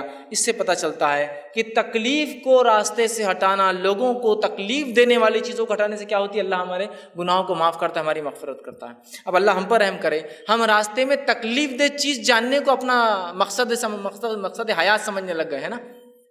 اچھا خاصا روڈ ایک جھاڑ لگا دو، بولے جھاڑ لگائیں گے تو پھر دکان کا ٹپ آگے کر دیں گے، پھر کمرے کو آگے بڑھا لیں گے، پھر سب آگے بڑھ جاتا، پھر اگلے 2 4 10 12 سال کے ایک اور جھاڑ آگے لگا دو، پھر اس کو کیج بنا دو، پھر اس تک ایک دیوار، پھر گھر تھا 10 فٹ پیچھے اور ابھی 12 فٹ روڈ پہ آ گیا، دھیرے دھیرے جھاڑ لگاتے جاؤ، گھر آگے بڑھاتے جاؤ۔ اس شخص نے ایک جھاڑ جو راستے میں تکلیف دے رہا تھا کاٹ دیا۔ عام اعتبار سے جھاڑ نہیں کاٹنا چاہیے، یاد رکھیے، بلا وجہ، لیکن ضرورت تھی۔ ایک شخص نے کانٹے دار جو ہے چھڑی جو راستے میں پڑی تھی ہٹا دی، جو لوگوں کو چبھ رہی تھی۔ آج ہم لوگوں کے راستے بند کرنے کانٹے لگا دیتے ہیں، بہت لوگ جا رہے ہیں، یہاں سے راستہ ذرا بند کرنا پڑے گا۔ یہ الگ بات ہے، کسی کی زمین جائیداد ہو اور لوگ اس میں گھس رہے ہوں تو آپ روک سکتے ہیں، لیکن لوگ رکا رہے نہیں، یہ راستے کو اپن ختم کر دیں گے، تھوڑی بات اپنے گھر کو اپن ادھر سے بند کر کے پورا لے لیں گے، ایریا لگا دو کانٹے۔ لوگوں نے لانا نہیں ہوتا ہے نا، گلی جہاں جا کے ختم ہوتی ہے، جس کا آخری گھر ہے وہ ادھر کا بھی لینا شروع کر دیتا ہے، دھیرے دھیرے کچرا، کانٹے، غلاظت اور ایریا کیپچر۔ آپ نہیں کر سکتے کوئی راستے کو بند، یاد رکھیے، کسی بھی قسم کا ہو، کتنا ہی چھوٹا اور بڑا ہو، یاد رکھیے کھلا رکھنا ہے راستوں کو، ہم کو یاد رکھیے۔ تو راستے کو اس نے ہٹا دیا۔ انسانوں سے تکلیف دہ چیز ہٹانے سے بھی اللہ رب العزت مغفرت کرتا ہے اور معاف کرتا ہے، گناہ ہمارے معاف ہوتے۔ تو ہم کوشش کریں ہم سے کسی کو تکلیف نہ ہو اور ہم راستے سے تکلیف کو ہٹانے والے بنیں، اس لیے کہ یہ ہمارے ایمان کا حصہ ہے۔ نبی اکرم صلی اللہ علیہ وسلم نے فرمایا ایمان کی 70 سے زیادہ 77 کے قریب شاخیں ہیں، اس میں سب سے افضل شاخ لا الہ الا اللہ ہے، اور سب سے نچلی جو ہے وہ ہے راستے سے تکلیف دہ چیز کو ہٹانا۔ تو یہ ہمارے ایمان کا بھی حصہ یاد رکھیے۔ تو ہماری گاڑیاں کہاں پارک ہو رہی ہے، ہماری چیزیں جو ہم رکھ رہے ہیں تو اس سے کیا کسی کو تکلیف ہو رہی ہے نہیں ہو رہی ہے، بہت سوچنا پڑے گا آپ کو، اس لیے کہ راستے سے تکلیف دہ چیز ہٹانا ہمارا طریقہ ہے، راستے میں تکلیف پیدا کرنا یہ مومن کا شیوار طریقہ نہیں۔ 19واں وہ عمل جس سے کرنے سے گناہ معاف ہوتے ہیں جو حدیث میں آتا ہے وہ یہ ہے، جو ہے کوئی تکلیف آنے پر صبر کرنا۔ ایک تو دوسروں کو تکلیف نہیں دینا، اور ایک اپنے پہ تکلیف آئے تو صبر کرنا، یہ بھی جو ہے نیکیاں دیتا ہے، یاد رکھیں گناہوں کو معاف کرتا ہے۔ نبی اکرم صلی اللہ علیہ وسلم نے فرمایا، صحیح مسلم کی روایت ہے، عبداللہ بن مسعود رضی اللہ عنہ اس کے راوی اور کہتے ہیں کہ ایک دن رسول اللہ صلی اللہ علیہ وسلم کے جو ہے پاس میں گیا، آپ جو ہے بخار میں مبتلا تھے، میں نے آپ کے جسم مبارک پہ ہاتھ رکھے تو آپ کو بہت شدید بخار تھا۔ آپ صلی اللہ علیہ وسلم کے تعلق سے اس سے میں نے سوال کیا کہ اللہ کے رسول آپ کو تو بہت زیادہ بخار ہے، تو آپ صلی اللہ علیہ وسلم نے فرمایا مجھے 2 آدمیوں کے برابر بخار آتا ہے، مطلب اتنا بخار آپ کو آتا تھا جتنا 2 آدمیوں کا آتا ہے، مجھے 2 آدمیوں کے برابر بخار آتا ہے، ٹھیک ہے۔ تو عبداللہ ابن مسعود رضی اللہ عنہ فرماتے تو آپ کو اجر بھی دوہرا ہوں گا؟ تو کہا مجھے اجر بھی اس کی وجہ سے دوہرا ملتا ہے۔ پھر فرمایا کہ کوئی ایسا مسلمان نہیں جس کو تکلیف پہنچے، بیماری ہو، کوئی تکلیف ہو، مگر اللہ تعالیٰ اس کے بدلے میں اس کے گناہ معاف کر دیتا ہے، جیسے ایک سوکھے درخت سے اس کے پتے جھڑ جاتے ویسے اس کے گناہ جھڑ جاتے ہیں۔ دوسری ایک حدیث کے اندر الفاظ اس طرح سے مسلم کی روایت ہے، جابر بن عبداللہ رضی اللہ عنہ بیان کرتے ہیں کہ اللہ کے رسول صلی اللہ علیہ وسلم جو ہے مصعب جو ہے رضی اللہ عنہ ایک صحابیہ تھے، ٹھیک، ان کے یہاں گئے، ان کو بخار آیا ہوا تھا، تو انہوں نے بخار کو برا بلا کہا، بخار کو، تو اللہ کے رسول صلی اللہ علیہ وسلم نے فرمایا کہا کہ بخار کو برا بلا مت کہو، یہ تو ابن آدم کے گناہ مٹا دیتا ہے اور آدم کے بیٹے کی خطاؤں کو یوں دور کر دیتا ہے جیسا بھٹی سے میل کچل نکل جاتا ہے نا، ویسے ہی جب انسان بخار میں ہوتا ہے تو اس کے سنس، اس کے گناہ، اس کے بیڈ ڈیڈز اس طرح دھل کے نکل جاتے ہیں، جیسے جو ہے میل کچل جو ہے لوہے سے گرم کرتے ہیں نا، تپاتے ہیں تو نکل جاتا ہے، اس طرح سے۔ تو بخار آنا، تکلیف ہونا، بیماری آنا، اس سے بھی مومن کو جو ہے نیکیاں ملتی ہے اور اس کے گناہ جو ہے معاف ہوتے ہیں، یاد رکھیے اس بات کو بھی ہم سمجھیں۔ اور جب ہمیں کوئی تکلیف آئے اس تکلیف پہ ہم جو ہے صبر کرنے کی کوشش کریں۔ اس تعلق سے بہت ساری باتیں بہرحال صبر کے تعلق سے آپ پہلے بھی سن چکے ہیں۔ 20واں وہ عمل جسے کرنے سے گناہ معاف ہوتے ہیں، روایتوں میں آتا ہے، وہ یہ ہے کہ اللہ تعالیٰ کی رضا کے لیے حج یا عمرہ کرنا، اللہ تعالیٰ کی رضا کے لیے حج یا عمرہ کرنا۔ صحیح مسلم کی روایت ہے، آپ صلی اللہ علیہ وسلم فرماتے ہیں، ابو ہریرہ رضی اللہ عنہ حدیث کے راوی، انہوں نے کہا کہ اللہ کے رسول صلی اللہ علیہ وسلم نے فرمایا، جو کوئی اس گھر مطلب بیت اللہ میں آیا، نہ اس میں شہوت رانی کی، نہ شہوت رانی کی باتیں، نہ اس میں کوئی ایسا عمل کیا جو حج کو خراب کرتا ہے، اور نہ ہی جو ہے شہوت رانی کی باتیں کی، نہ گناہ کیا، تو حج کے بعد یہ ایسا پلٹتا ہے اپنے گھر جیسے اس کی ماں کے پیٹ سے ابھی اس نے جنم لیا۔ اور ظاہر سی بات ہے، انسان جب ماں کی پیٹ سے پیدا ہوتا ہے تو وہ سن لیس ہوتا ہے، بغیر گناہوں کے ہوتا ہے۔ تو اللہ تعالیٰ کی رضا کے لیے حج اور عمرہ کرنے سے کیا ہوتا ہے، اس کے سارے گناہ انسان کے معاف ہو جاتے ہیں، لیکن یہ خالص اللہ تعالیٰ کے لیے کیا گیا حج اور عمرہ۔ اور ایک روایت میں الفاظ صحیح مسلم کے اس طرح سے ہے، جس کے ابو ہریرہ رضی اللہ عنہ راوی وہ فرماتے ہیں، اللہ کے رسول صلی اللہ علیہ وسلم نے فرمایا، ایک عمرہ دوسرے عمرے تک کے درمیان کے تمام لرزشوں کا کفارہ بن جاتا ہے۔ ایک عمرے سے دوسرا عمرہ جب انسان کرتا ہے تو بیچ کے تمام گناہوں کی لرزشوں کا یہ کفارہ بن جاتا ہے۔ تو حج اور عمرہ اللہ کے لیے ہم خالص کریں، یہ گناہوں کے مٹانے کا سبب بنتا ہے۔ اللہ ہم پر رحم کریں، ہم نے اپنی عبادتوں کو دکھاوا اور ریا کا ایک ذریعہ بنا دیا۔ حج بھی کرتے ہیں تو اس لیے کرتے ہیں کہ اب سب نے گھر میں کر لیا تو سب ہم کو بول رہے تم نے نہیں کیے، کہ تم نے نہیں، چلو میں بھی چل جاتا ہوں۔ اندازہ لگائیے، حج اس لیے کر رہے ہیں کہ اتنی دعوتیں کھا لی ہے لوگوں کی کہ اب شرم آ رہی ہے، تو لہٰذا اب اپنے بھی ضروری حج کو جانا چاہیے تاکہ کوئی آ کے ہمارے گھر بھی کھائے۔ اندازہ لگائیے اس حد تک ہو رہا ہے۔ تو حج کو ہم دکھاوے کے لیے نہیں، خالص اللہ کے لیے کریں، سارے پچھلے گناہ معاف۔ دیکھیے پہلے نماز کے تذکرہ آیا، اب حج کا آ رہا ہے۔ فرائض سب سے اہم چیز ہے، یاد رکھیے اس کو ادا کرنا، یہ سب سے بڑی چیز ہے، اور یہ گناہوں کے معاف کرنے کا سب سے بہترین ذریعہ، اللہ سے نزدیکی کے سب سے بہترین ذریعہ۔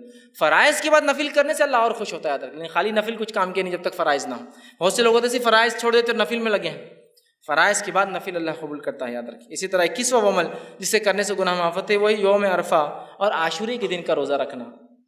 یوم عرفہ اور عاشورے کے دن کا روزہ رکھنا، 9 ذی الحجہ کا اور 10 محرم کا روزہ رکھنا، یہ بھی گناہوں کو معاف کرتا ہے۔ صحیح مسلم کی روایت ہے، آپ صلی اللہ علیہ وسلم نے فرمایا اور کہا، عرفے کے دن کا روزے کے بارے میں پوچھا گیا تو آپ نے فرمایا اور کہا کہ یہ جو ہے 1 سال گزرے ہوئے اور 1 سال آنے والے گناہ کا مطلب 2 سال کے گناہ کا کفارہ ہے۔ اور پھر فرمایا کہ جو 10 محرم کا جو عاشورے کا روزہ ہے وہ 1 سال کے گزرے ہوئے گناہ کا کفارہ ہے۔ مطلب عرفے کا ایک روزہ 2 سال کے گناہوں کا کفارہ، اور عاشورہ کے 2 روزے ہوتے ہیں، ایک 9 کا یا 10 کا آپ رکھ سکتے ہیں، وہ 1 سال کے گناہوں کا کفارہ ہے۔ تو کتنا اہم عمل ہے، لیکن اس کو بھی ہم بآسانی چھوڑ دیتے ہیں، آئیں گا عاشورہ دیکھا جائیں گا، سنت تو ہے نا، اتنا کوئی ضروری عمل نہیں، اس لیے کہ فرض تو باقی ہم پورے کر رہے ہیں نا۔ بہت اہم عمل اس لیے کہ پچھلے 1 سال اور اگلے 1 سال کے گناہ معاف، 1 روزے سے، اور 2 روزے سے 1 سال کے گناہ معاف۔ اس سے بڑا کیا ہو سکتا ہے کہ ایک دن 10-12 گھنٹے 15 گھنٹے بھوکا رہنا ہے اور اللہ سے 1 سال کی مغفرت کروا لینا ہے۔ یہ بڑی اہم بات ہے، یاد رکھیے، بہت سمجھنے کی ضرورت ہے، اور کوئی بھی عمل کو معمولی نہ سمجھے، ہم دین کے کرنے کی کوشش کریں۔ اسی طرح 22واں عمل جو ہم کرنے سے ہمارے گناہ معاف ہو سکتے ہیں، وہ رمضان سے متعلق ہے، وہ یہ ہے کہ رمضان کے روزے رکھنا۔ جو شخص رمضان کے روزے اس نیت سے رکھے کہ اللہ اس کا مجھے اجر دے گا، بخاری کی روایت ہے، ابو ہریرہ رضی اللہ عنہ حدیث کے راوی فرماتے ہیں، جس شخص نے ایمان کے ساتھ ثواب کی طلب کی نیت سے رمضان کے روزے رکھے تو اللہ تعالیٰ اس کے پچھلے گناہوں کو معاف کر دیتا ہے۔ تو دیکھیے رمضان کے روزے، پھر روزے کی بات آ گئی، پہلے نماز کی بات آئی، پھر حج کی بات آئی، اب روزے کی بات آ رہی۔ روزے رکھنے سے اللہ ہمارے پچھلے گناہ رمضان کے رکھنے سے معاف کر دیتا ہے۔ کوشش کرے کہ بلا وجہ روزے نہ چھوڑے۔ خاص طور سے دیکھا ہے تو عورتیں بہت روزے چھوڑتی ہیں، مرد بھی چھوڑتے ہیں بہانے اور بڑے ان کی عادتیں اور لت اور فلاں فلاں، لیکن عورتیں بہت وہ کرتی ہیں، اس لیے کہ والدین بولتے نہیں بچی ہے، ایک بچی کمزور رہتی بچیاں، اس لیے ہم روزہ نہیں رکھا ہے، اور وہ کمزوری اور نہیں رکھانے میں شادی ہو گئی، پھر اس کے بچے ہو گئے، فلاں ہو گئے، بیچاری کو عادت ہی نہیں لگی روزے کی۔ کبھی روزہ رکھے تو چکر آ رہے، روزہ رکھے تو گر جاتی، روزہ رکھے تو ہیموگلوبن کم ہو جا رہا، روزہ رکھے تو فلاں ہو جا رہا، روزہ رکھے تو یہ ہو جا رہا، عادت نہیں ہے نا۔ 10 سال ہو جاتے انسان بالغ ہوتا ہے، روزہ رکھنا ہے تو آپ پہلے سے ٹریننگ دیجیے نا۔ عمر ابن خطاب رضی اللہ عنہ کو دیکھا گیا، چھوٹے چھوٹے ان کے بچے تھے، آپ نے روزہ رکھوایا۔ کسی نے کہا امیر المومنین آپ کے بچے چھوٹے، روزہ کیوں رکھوایا؟ کہا عادت ڈالنے کے لیے۔ ظاہر سی بات 10 سال میں نماز فرض ہے تو روزہ بھی ہے، تو اچانک اب 10ویں سال کا بچہ پورے 30 روزے رکھیں گا، ٹریننگ دینا پڑیں گی نا۔ 5-6 سال کا تو 2-4 رکھا، 7 سال کا تو 10 رکھا، 8 سال کا ہوا تو 10-15 رکھا، 9 سال کا ہوا تو سمجھا 20 رکھا، 10 سال میں آیا تو ظاہر سی بات اب 30 رکھنے کی طاقت آ گئی، اس لیے کہ ٹرینڈ ہو چکا ہے اتنے مہینوں میں۔ بہرحال یہ کرنے کی ضرورت ہے، رمضان کے روزے رکھنا۔ اسی طرح 23واں عمل جسے کرنے سے جو ہے اللہ سبحانہ تعالیٰ پچھلے گناہوں کو معاف کر دیتا ہے، وہ 23واں عمل یہ ہے کہ جو شخص رمضان کے رات میں قیام کرے، نماز پڑھے، اس لیے کہ آپ نے فرمایا اور کہا، بخاری کی روایت ہے، جس شخص نے رمضان کی راتوں میں قیام کیا ایمان اور اس حالت میں کہ اللہ سے ثواب طلب کرنے کی نیت سے، اس کے پچھلے سارے گناہ معاف ہو جاتے ہیں۔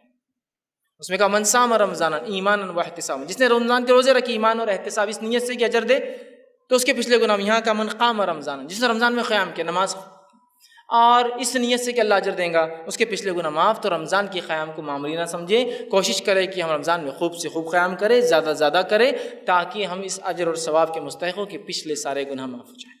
اسی طرح جو ہے 24واں وہ پوائنٹ جس کے تعلق سے آتا ہے کہ جو شخص رمضان سے وہی متعلق ہے جو عمل کرنے سے گناہ معاف ہوتے ہیں، لیلۃ القدر میں قیام کرنا۔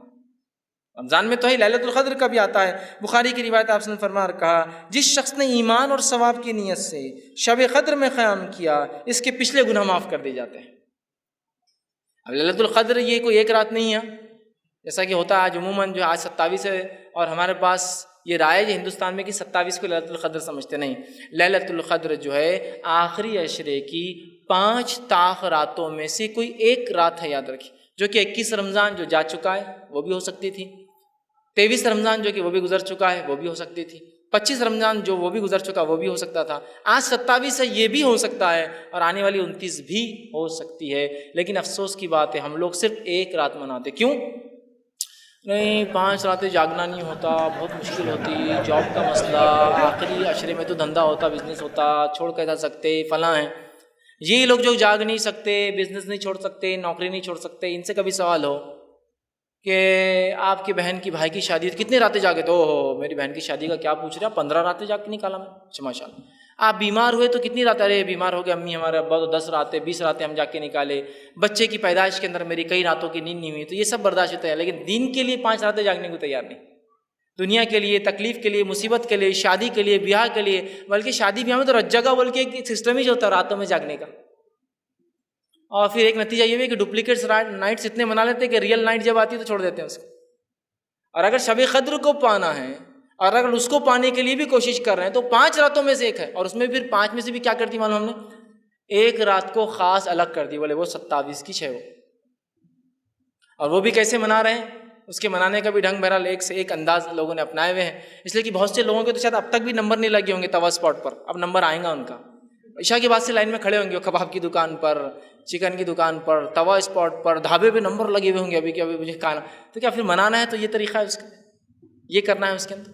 تو بہرحال یہ سمجھنے کی ضرورت ہے، اس لیے کہ لیلۃ القدر کی عبادت بہت ثواب دیتی ہے، بہت بڑی چیز۔ اور رات کب سے شروع ہوتی ہے لیلۃ القدر؟ یاد ہے کہ رات مغرب سے شروع ہوتی ہے، عشاء کے بعد سے نہیں، مغرب ہو گئی، ذکر و اذکار، تلاوت قرآن، اور آپ لگ جائیے، پھر عشاء پڑھی آپ نے، عشاء کے بعد آپ نے تراویح پڑھی، اس کے بعد آپ ہو سکتا ہے رات میں اور نماز نفل پڑھے، قرآن کا اہتمام کرے، یہ سب ذکر و اذکار کرے، کچھ دعائیں خاص جس رات میں کرنا چاہیے سب کرنا ہے۔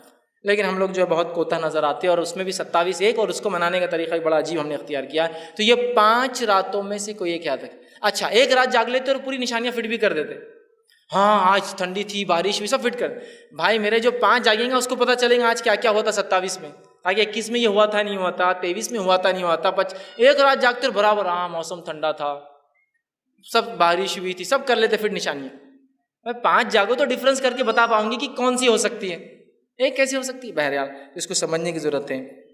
25 اور آخری عمل جو انسان کرنے سے جو ہے اس کے گناہ معاف ہوتے ہیں، روایت میں آتا ہے، وہ یہ ہے، صحیح مسلم کی روایت ہے، جو شخص اللہ کی راہ میں ہجرت کرے اس کے پچھلے سارے گناہ معاف ہو جاتے ہیں۔ اللہ کی راہ میں ہجرت کرنا، ہجرت سمجھتے ہیں اللہ کے راہ میں ہجرت بولے تو یہ نہیں کہ میں یہ شہر سے وہ شہر جا کے بزنس کے لیے جائے، ہجرت مانا ایک بستی اور شہر میں جب آپ کو اسلام پر عمل نہ کرنے دیے جائے، اس بستی اور شہر کو آپ چھوڑ کے دوسرے ایریا میں جائے، جیسا اللہ کے رسول صلی اللہ علیہ وسلم صحابہ جو ہے مکے میں جو عمل نہ کرنے دیا تو کچھ لوگ حبش گئے، اور اس کے بعد جو ہے مدینہ میں ہجرت ہوئی، یہ ہجرت دین پر عمل نہ کرنے۔ جو شخص اللہ کے لیے ہجرت کرے، چونکہ ہجرت بہت تکلیف دہ چیز ہوتی ہے، یاد رکھیے، اپنی زمین، اپنے ملک، اپنے شہر، اپنی بستی، اپنے آبائی مکان کو چھوڑنا کوئی مذاق نہیں ہوتا ہے، یاد رکھیے بہت اجر ہے اس کے اوپر۔ تو وہ کیا، اور آخری پوائنٹ جو 26واں میں نے آپ سے کہا تھا، لیکن وہ ایک ایسا پوائنٹ ہے جو اس شخص کے لیے ہے جو مسلمان نہیں، اس کے لیے ہے وہ شخص کہ اگر وہ بھی یہ کام کرتا ہے تو اس کے پچھلے گناہ معاف ہو جائیں گے۔ وہ صحیح مسلم کی ہی روایت ہے، آپ صلی اللہ علیہ وسلم کے پاس جو ایک صحابی آئے، انہوں نے اسلام قبول کیا، ایمان قبول کیا۔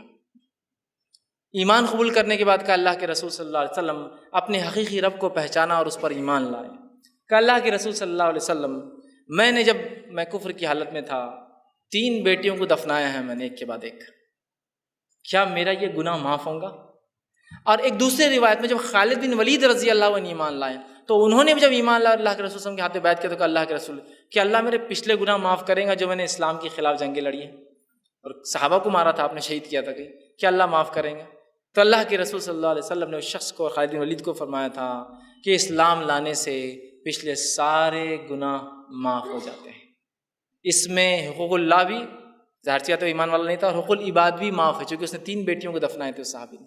خالد بن ولید نے صحابہ کو شہید کیا تھا لیکن اس کے بعد یہ معافی ہے۔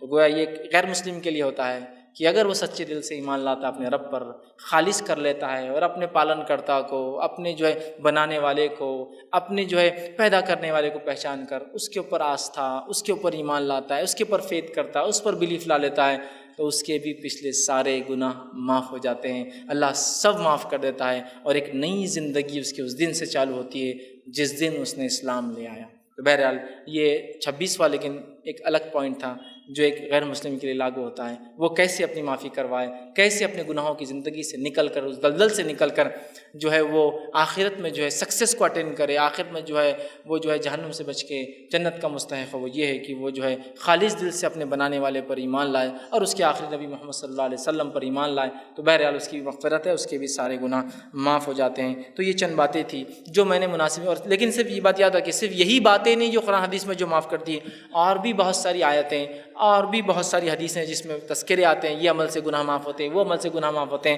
میں نے جو مناسب سمجھی کچھ چن کے آپ کے سامنے رکھنے کی کوشش کی، اور بھی آپ اگر مطالعہ کریں گے تو بہت ساری آیتیں، بہت ساری حدیثیں اور آپ کے سامنے آئیں گی جس میں معافی کے تذکرے آتے ہیں، یہ کرنے سے اتنی معافی، وہ کرنے سے اتنی معافی۔ ہم کو چاہیے کہ ہم دین کا علم حاصل کریں اور جاننے کی کوشش کریں، اس لیے کہ گناہ ہم سب سے ہوتے ہیں، کیسے مٹے گناہ اس کا ہم جو ہے انتظام پہلے سے کر کے رکھے، خطائیں سب سے ہوتی ہیں مجھ سے اور آپ سے، اس کو مٹانے کا طریقہ ہم جاننے کی کوشش کریں۔ میں اسی پر اپنی بات کو ختم کروں گا۔